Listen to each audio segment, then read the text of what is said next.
임대차 목적물인 상간물을 1년 6개월 이상 영리 목적으로 사용하지 아니한 경우, 자 여기는 좀 문제가 있습니다. 이 문제에 대한 것을 제가 분석을 하겠습니다. 자 보세요. 임대차 목적물인 상가 건물을 1년 6개월 이상 줄치고 1년 6개월 이상, 자 영리 목적으로 사용하지 아니한 경우 줄치고 한해 동그라미 치세요. 지금 이게 두 가지가 견해 차이가 있어서 분쟁이 생겼습니다. 자, 1년 6개월 이상 영리 목적으로 사용하지 아니한 경우라는 것은 임대인이 앞으로 사용하지 않는다는 뜻이에요? 현재 임차인이 1년 6개월 이상 장사 안 했다는 뜻이에요? 현재 임차인이, 그죠? 네. 저도 강의를 그렇게 했습니다. 그리고 이 강의를 5월 13일 날 하면서 그 다음 주부터 바로 제가 이 강의를 시작했습니다. 왜? 협회 실무교육은 무조건 개정된 거로 해야 되니까. 다음 주부터. 그리고 그 다음에 여기저기 다니면서 어마어마하게 강의했습니다. 세종시청에서 2번 해달라고 2번 했고, 알았죠? 중개사들한테. 대전시청에서는 3번 했습니다. 제가 별도로 실무교육소 말고, 그 다음에 계룡시, 서산, 어디 뭐 태안 여기저기 다니면서 엄청 강의했습니다. 이거 문제가 생겨서. 그러니까 저는 바로 이거를 연구를 해야 돼. 어떻게 강의해야 될지 제지를. 자료가 하나도 없어. 저 한참 진짜 고민하고 많이 이거 연구한 사람입니다. 자 보면은 보겠습니다. 지금 1년 6개월 이상 영리 목적으로 사용하지 아니한 경우, 그랬지요? 아니한 경우. 그러니까 이게 과거형이잖아요. 잘 들으셔야 돼. 앞에 붙을 말이 누구냐? 이걸 안 써놔서 이렇게 분쟁이 생기는 거예요. 법을 만들 때 이걸 딱 만들어 놨어야 되는데, 자 이거를 임대인이라고 주장하는 데도 있고, 그 다음에 임차인이라고 하는 사람이 있는데, 일단 제 의견부터 밝히겠습니다. 저는 임차인이라고 합니다. 임차인. 왜? 임차인이 장사를 1년 6개월 이상 안 했다는 얘기예요. 아니 한 경우, 과거형이니까, 그렇죠? 아니 한 경우. 그러면은 건물 가치를 떨어뜨렸으니, 그죠? 당신도 권리금 인정 안 해주겠다, 그 얘기입니다. 1년 6개월 이상 문 쳐다놓고 있으면은 건물이 가치가 높아져요, 낮아져요? 그럼 한참 낮아지죠. 그럼 죽는 거지, 가게 쉽게 해서. 근데 무슨 권리금이냐, 그 얘기예요. 근데 임대인은 뭐냐면은요, 잘 들으세요. 이게 법제처 유권 해석입니다. 법제처 유권 해석은 임대인이 앞으로 임대차 기간, 그렇죠? 끝난 후에, 임대차 기간 끝난 이후, 알았죠? 이후에 영리 목적으로 사용하지 않는데 얼만큼? 1년 6개월 이상을. 그러면은 손해배상 청구 못 한다는 뜻입니다. 그럼 뭐예요? 영리 목적으로 사용 안 한다는 얘기는 당신 나가 권리금 받을 거 없이. 왜? 내가 앞으로 1년 6개월 이상 이렇게 쓸 거예요. 동창회 사무실로 또는 종중 사무실로, 이런 개인적으로 이렇게 쓸 거니까, 영리 목적 안 쓸 거니까 권리금 당신 보고 못 해줘. 나가. 이해가지요? 이게 이 뜻이랍니다. 법제처 유권 해석이 우리나라 최고 기관이 지금 이거 해석하는, 이건 법제처 관할이기 때문에. 우리 중개사법은 국토부 관할이에요. 그러니까 국토부 유권 해석, 공권력인의 해석이 유권 해석 아니에요, 그죠? 최고라고. 그걸 뒤집는 건 판결밖에 없으니까. 법제처 유권 해석이에요, 이게. 말도 안 되지요. 그런데 법제처의 해석한 이유는, 입법기관이 어디입니까? 국회지요. 국회 법사위원회의 회의록에 그렇게 나온답니다. 2015년이죠. 2015년 5월 13일 공포와 즉시 시행됐으니까. 자, 이게 국회, 아니 내 말 들어요. 회의록에 이렇게 나온답니다. 그래서 인터넷 같은 데 보면 뭐라고 돼 있느냐, 또 듣는 사람들이, 아니 그러면은 손해배상 하려면은 나간 다음에 진짜로 1년 6개월 동안 감시해야 된다는 얘기네. 그 전에 영리 목적 쓰라 안 쓰라? 그래서 1년 6개월 넘어가면 소용없고 1년 6개월 이내에 영리 목적으로 상사 식당으로 써. 그러면은 손해배상 청구하고 그렇다는 얘기입니까? 아 물론 그렇게도 할 수 있어. 이거 이대로 하면은 그렇게 하는 수밖에 없지, 그죠? 자, 이게 국회에서 회의할 때는요 그렇게 회의했대요. 알았어요?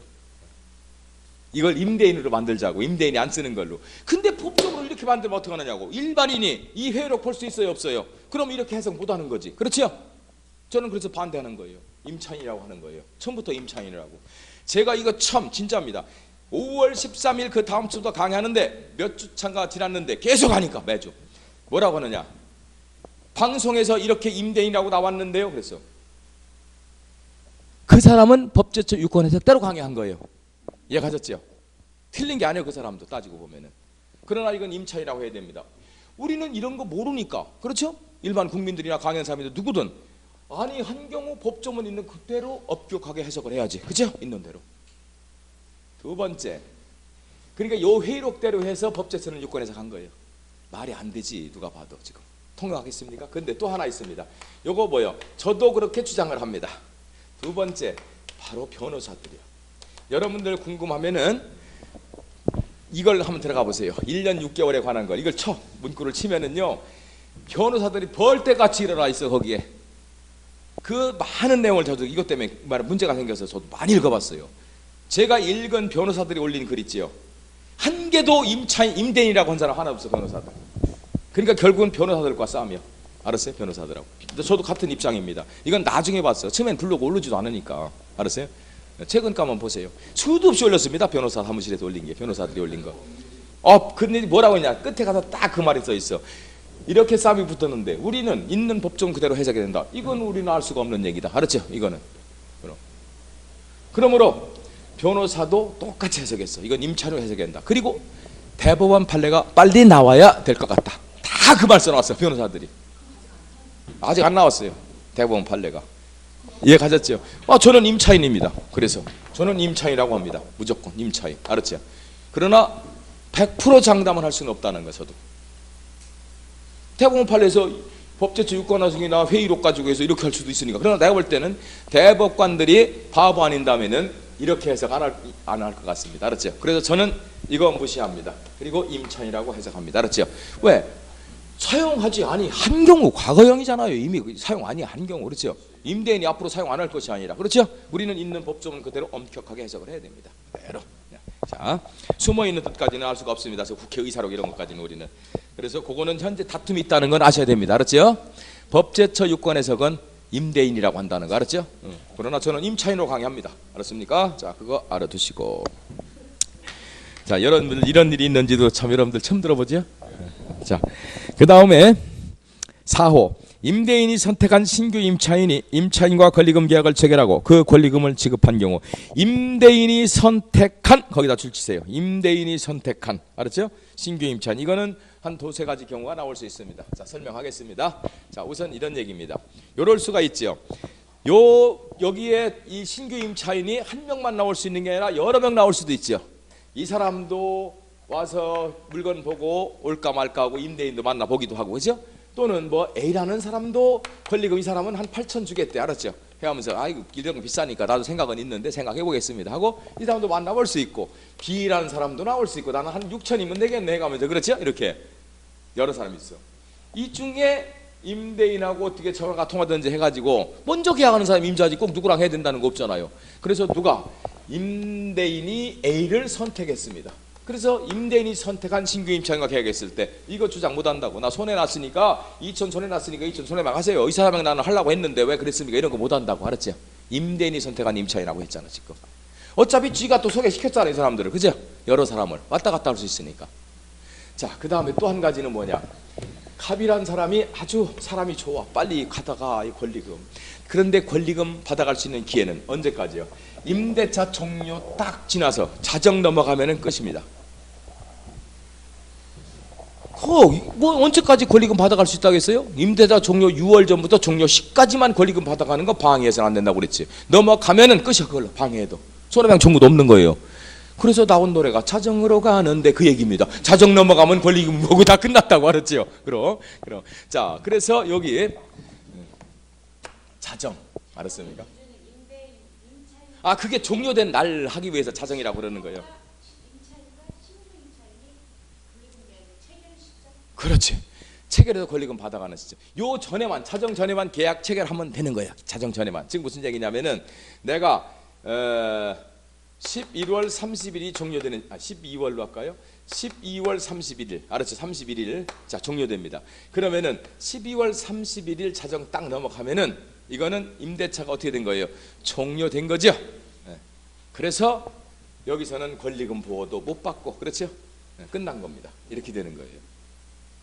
좀 이따 더 중요한 얘기 할 테니까 잘 들으세요. 안녕하세요. 아주 잘 오셨습니다.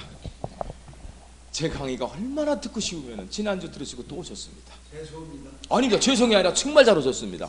아셨죠?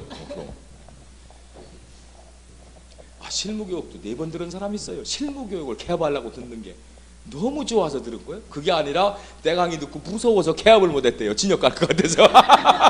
그러다 어영부영 1년 넘어가서 또 받고 4번까지 받았다고 하는 사람 내가 2명이나 만나봤어. 알았어요? 아유 참나. 자, 그러니까 12월 31일 기점으로 해서 알았죠? 그러니까 만료되는 시점이 언제나 이거예요. 예. 오전 0시냐 뭐 그런 거 아니고 12월 31일이 만료되면은 그거 만료되는 건 정확하게 자정이란 얘기입니다. 그거 지나면 끝이다. 그 뜻이에요 이게. 알았죠? 자, 여기 보시면은 거기에 그 다음에 또 한 가지가 더 있을 수 있어. 그러니까 요 사람들하고 이렇게 계약 누가 선택했던 임대인이 선택한 임차인과 그렇지? 또 하나는 이럴 수 있어. 자네 오늘이 마지막 날인데 쉽게 해서 마지막 날인데 권리금 빨리 받아가라니까 왜 그래? 누구 좀 없어? 그러니까 뭐라 그래요? 사장님 어떤 사람이 오더니 1억 준다는데 권리금 5억은 비싸고 5천만 원이면은 들어가겠다고 그래서 그럼 빨리 연락해봐. 5천이라도 받아 이 사람아. 몇 시간 안 남았잖아. 지금으로 따지면 뭡니까? 4시 20분이네 그죠? 지금 4시 20분인데 자네 몇 시간 있으면 끝나 기간. 그러면서 뭐라고 하느냐, 자네 청 못 구하면은 내가 어떤 사람 하나를 구해줄게. 근데 이 사람은 권리금 2, 3천, 4, 5천 이렇게 줄 사람이 아니에요. 돈 없어. 조그만 가게 할 사람이에요. 그런데 내가 얘기해서 내가 아는 사람인데 1,000만 원이라도 받게 해줄게 내가. 지금 안 되면 연락해. 그러니 지금 4시가 넘었으니 큰일 났잖아요. 이 사람 전화도 안 받고. 그래서 어떻게 사장님 전화해서 이 사람 좀 소개시켜 주세요. 1,000만 원이라도 좀 받게. 알겠습니다. 알겠습니다 하고 임대인이 오라고 그래서 둘이 권리금 계약을 하고 얼마? 1천만 원을 지급을 받았어요. 알았지요? 누가 소개시켰어? 누가 선택했어? 임대인이 선택해서 소개시켜줬죠. 그런데 1,000만 원 딱 통장 돌아가지고 참 씁쓸하게 오는데 전화가 왔어. 누구요? 병이 왔어. 그러면서 사장님 저 병인데요 어떻게 권리금 1억 받으실래요? 5천만 원 어떻게 깎아 주실래요? 어떻게 반만 받고도 하시. 이제 끝났잖아 이 사람한테. 그러니까 뭐라고 그래? 당신이 소개시켜 선택한 사람이니까 이 사람 새로 나타났으니 이거 1,000만 원 돌려주고 나는 4천만 원 아닌데면 내가 당신한테 4천 못 받은 거 청구할 거야. 이런 거 못 한다고. 알았지? 그래서 물어봤대 이 사람한테. 아니 5천만 원 깎아주는 건 둘째 문제치고 그동안 당신 왜 전화 안 받았어 며칠 동안? 그러니까 병이 그러더래. 나 놀러 갔다 왔어. 외국 해외여행 갔다가 로밍 안 하고 갔지. 지금 인천 공항에서 전화하는 거예요. 제주도 되게 없는 사람이에요. 이 사람 그렇죠? 이제 그렇다는 얘기 하는 거지. 이제 알았죠? 그래서 임대인이 선택한 임차인도 이렇게 나올 수도 있고 이렇게 나올 수도 있고 몇 가지 나온다. 그러나 거기서 손해봤다고 해서 임차인이 갑한테 손해배상 청구는 할 수 없다는 거 알았죠? 일단 계약이 됐으니까 권리금 지급 받았으니까. 자, 그 얘기입니다. 자, 그러면은 지금부터 요거를 제가 지금부터 설명할 테니까 잘 들으셔야 됩니다. 뭐냐면은 원상회복 의무를 설명할 테니까 잘 들으셔야 됩니다. 우리 제일 처음에 나온 상가 임대차 계약서에 보면은요 어떻게 누가 그걸 만들었는지 잠깐 실수한 것 같아. 빨리는 중개사들이 사용하게 만들어주려고 하다 보니까. 알았죠? 네. 이게 있어요. 임대차가 종료되면은 임차인은 원상회복을 하여 뭐한다? 이를 반환해야 한다. 알았죠?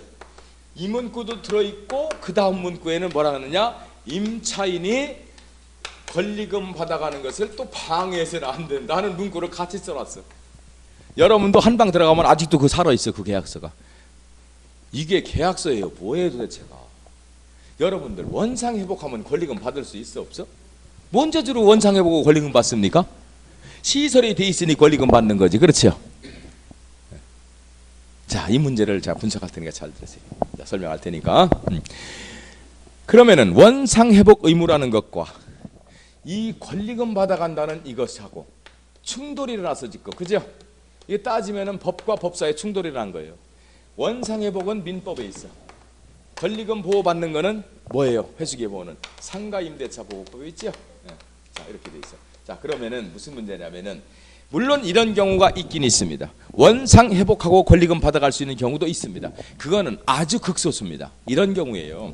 식당을 하고 있는데 자리가 진짜 정보예요. 그런데 자기는 내놓지도 않았는데 누가 오기도 해 찾아와 일부러 너무 자리가 좋으니까. 우리가 빅 브랜드 큰 회사 브랜드가 이게 들어올 텐데 이 자리 정말 좋다 선택했다. 당신 권리금 이거 내놓으면 얼마 총 받겠습니까? 1억 원 받죠. 좀 올려서 그랬어요. 그랬더니 2억 드릴 테니까 나가주세요. 얼마나 좋아. 그렇죠? 그 대신 뭐라고 하느냐 조건을 붙이는 거예요. 식당 시설 철거는 싹 하고 나가세요. 왜? 다른 거로 쓸 거니까. 그래도 2억 원 드릴 테니까 걱정하지 마시고. 이해가시죠? 그게 몇 개나 될 것 같아요. 거의 있는 시설 때문에 주는 거지. 그렇죠? 그러니까 이 문제가 터졌단 말이에요. 원상회복과 권리금. 이거는요. 우선 먼저 설명하면은 첫 번째 답부터 설명하면은 원상회복 의무는 없어집니다.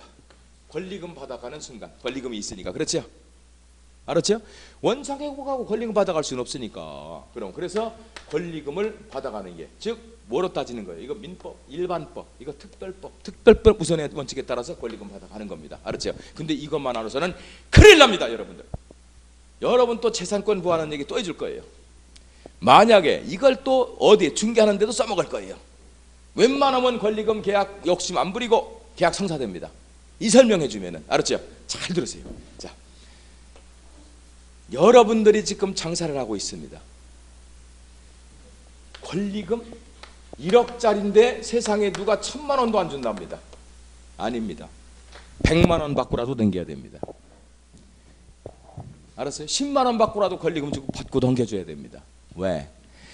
그 임대차 종료되는 때까지 새로운 임차인을 못 구하면은 권리금만 못 받아가는 게 아니라 원상 회복을 해야 된다는 걸 아셔야지.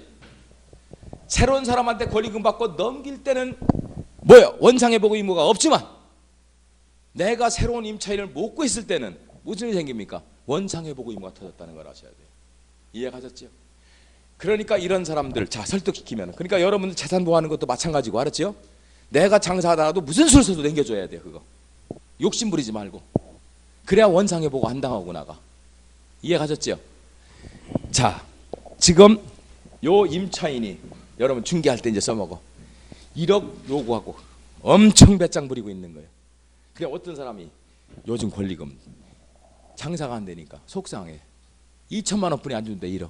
그러니까 이 임차인이 뭐라고 그래? 됐어요 사장님 고생하는 거 아는데 나는 권리금 필요 없습니다. 2천 받으라면 안 합니다. 나 이거 다 내가 때려 부시고 갈 거예요. 불질러버리고 갈 거예요. 속상하니까 이런 얘기하지요. 그러면 그 얘기 해줘. 사장님 차분하게 얘기합시다 나랑. 사장님은 100만 원 받고라도 권리금 넘기셔야 돼요. 속상하지만 이거 시간 하루밖에 안 남았어요. 왜 그런지 아십니까? 사장님이 때려보시지 않아도 원상회복해야 돼요. 다른 사람한테 못 넘기는 순간 그럼 원상회로 하는 비용이 오히려 3천만 원 들어요. 이거 다 철거하려면. 그러니까 이 사람 잘 달래서 권리금 2천이라도 받고 3천이라도 받고 넘기십시오. 그래야 사장님이 손해를 덜 봐. 한 푼도 못 받고 3천만 원 들어서 원상회복 한다고 생각해보자. 사장님 더 속상하지. 이해가지요? 계약 바로 성사됩니다. 그 얘기를 듣는 순간. 그래서 중개할 때 설득할 때 쓰고 또 내가 장사하는 사람이거나 아는 사람이거나 우리 자녀분 같으면은 야 얼른 넘기자. 그거 한 푼 더 받는다고 하다가 잘못하면 날짜 지나가면은 원상회복해야 된다. 알았죠? 여러분 손해도 면하고 중개할 때 이렇게 활용하면은 이거 계약 그냥 이루어집니다. 그리고 판례 나왔습니다. 알았습니까? 판례 내용은 여러분 읽으면 좀 복잡하게 돼 있어. 그래서 답만 얘기하면은 판례 그 주요 판결 요지만 보면은 이것과 이것은 별 관계가 없다 그런 얘기. 그래서 이것이 우선이다 그런 얘기가 아니라 권리금을 받아가는 한 원상회복 의무는 없다고 판결이 나왔단 말이에요. 그리고 여러분이 생각이 그렇잖아요. 원상회복하고 저기 권리금은 받아가라 이게 말이 되는 소리입니까? 그렇죠? 그러니까 이 내용을 아는 게 중요한 게 아니에요. 그걸 써먹는 게 중요한 거예요. 어떻게 써먹을지를. 성사시킨다고 계약 알았죠? 잘 하셔야 됩니다. 자 그래도 원상회복과의 관계 그리고 그 판례 여기 읽다 보면 제가 다 읽어줄 수는 없어 시간상 하나라도 더 하려고 이거 찾는 김에 그거 권리금과 원상회복 관계 판례 여기 속에 들어 있습니다. 이 교재 속에 알았죠? 우리가 찾아보시고 자 이제 손해배상금을 보겠습니다. 자 사망해서 임대인이 제1항을 위반하여 임차인에게 손해를 발생하게 한 때는 그 손해를 배상할 책임이 있다. 이 경우 그 손해배상액은 줄치세요. 지금부터 손해배상액 줄치고 첫 번째 손해배상이 나옵니다. 신규 임차인이 임차인에게 지급하기로 한 권리금까지 줄을 치고 바를 쳐서 끊으세요. 과하고 나오지. 하나 더 있다는 얘기예요. 자, 임대차 종료 당시 권리금 중 낮은 금액을 넘지 못한다. 그러면 또 하나 나왔네. 임대차 종료 당시 권리금까지 줄치고 발을 쳐서 끊고 중에다가 동그라미 치세요. 그리고 낮은 금액을 넘지 못한다. 알았죠? 여러분 이게 도대체 무슨 뜻인지 아십니까? 네. 아주 머리가 아픕니다. 지금 보십시오. 이제 지금부터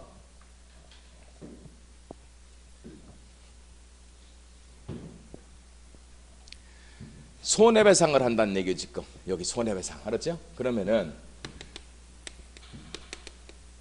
손해배상 금액입니다. 요 손해배상 금액은 어떻게 할 것이냐? 그냥 여러분들은 이것만 생각할 거예요. 지금 그렇죠? 신규 임차인이 임차인에게 지급하기라는 권리금을 얘가 권리금 못 받게 방해했으니 어떻게 됩니까? 1억 손해배상 청구하는 거 아니냐 그 얘기지요. 천만의 말씀이란 얘기예요. 자, 첫 번째 게 바로 이겁니다. 첫 번째 거. 자, 여기서 따지면은 병입니다. 병이 누구에게? 을에게. 알았죠? 여기 신규 임차인이 현재 임차인에게, 알았죠? 을에게 지급키로 한 권리금.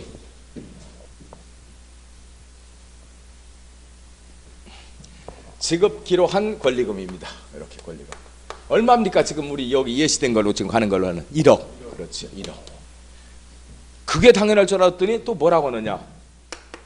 임대차 종료 당시의 권리금 그랬네. 자, 이거 중 무슨 금액으로 한다? 낮은 금액이 손해배상 금액이랍니다. 아, 그러면 임대차 종료 당시 권리금이 뭔지를 알아야 될 거 아닙니까? 그러면은 지금 법에 있으니 이거를 시행령을 만들었어야 할 거 아니에요. 법 몇 조에 있는 임대차 종료 당시의 권리금이란 이런 금액을 말한다고 했어야 되는데 없잖아요. 지금 아직도 안 만들었잖아요. 지금 5년 차까지 다 돼가는데 임대차 종료 권리금이 뭔지를 알아야 저는 강의를 할 거 아닙니까? 그래서 쭉 제가 또 연구를 해봤습니다. 그랬더니 이겁니다. 요 을이라는 사람이 주고 들어온 권리금이 있을 수 있죠. 자, 그러면 이 사람 아직 못 구했단 말이에요. 이 사람을 못 구했기 때문에 이 문제가 터지기 시작하는 거예요. 또 그러죠? 구했다 하더라도 그 중에 낮은 금액이래요. 구했다 하더라도. 자, 그러면은 임대차 종료 권리금, 을이 지급한 권리금, 을도 권리금 주고 들어올 수 있었으니까, 그렇죠? 두 번째, 을이 최초로 한 시설비, 이 사람이 처음 시설했대 들어와서 빈 바닥에다가, 그렇죠? 시설비 나올 수 있잖아요. 자, 이런 거 얘기하는 거예요. 이런 거. 근데 이런 것들은 나중에 뭐라 할까? 감가를 하겠지요. 즉 다시 말해서 감정 붙일지도 몰라. 이거 손해배상 들어가면은, 알았죠? 주장한 대로 받아주지 않을 테니까. 그래서 을이 지급한 권리금, 을이 최초한 시설비 이런 것 등등을 야발하지 않겠느냐 이렇게 생각합니다. 이건 아주 판결 나와야 합니다.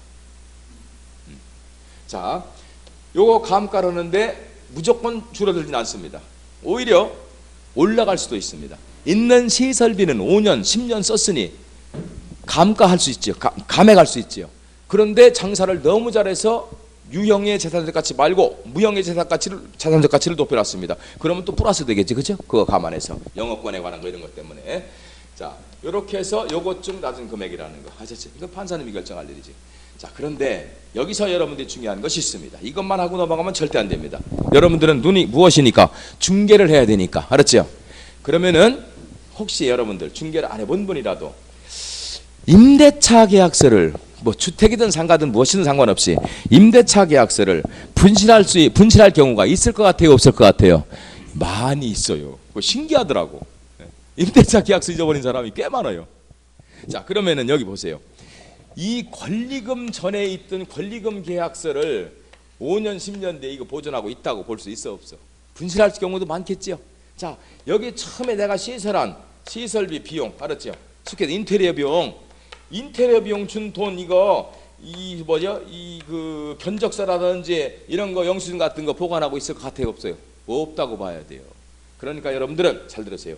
이 계약서나 이 비용 이런 것들을, 알았지? 이런 것들을 임차인에게 꼭 보관시키세요. 뭐라고 하느냐 이럽니다. 인테리어 딱 하고 새로 한 사람한테는, 또 권리금 주고 들어간 사람한테는 그 계약서를 사장님 요거 권리금 준 권리금 계약서 있죠? 임대차 계약서 같이 호치케스 딱 찍어서 별도로 두지 말고 꼭 보관하셔야 됩니다. 사장님 저거 인테리어 시설하셨죠?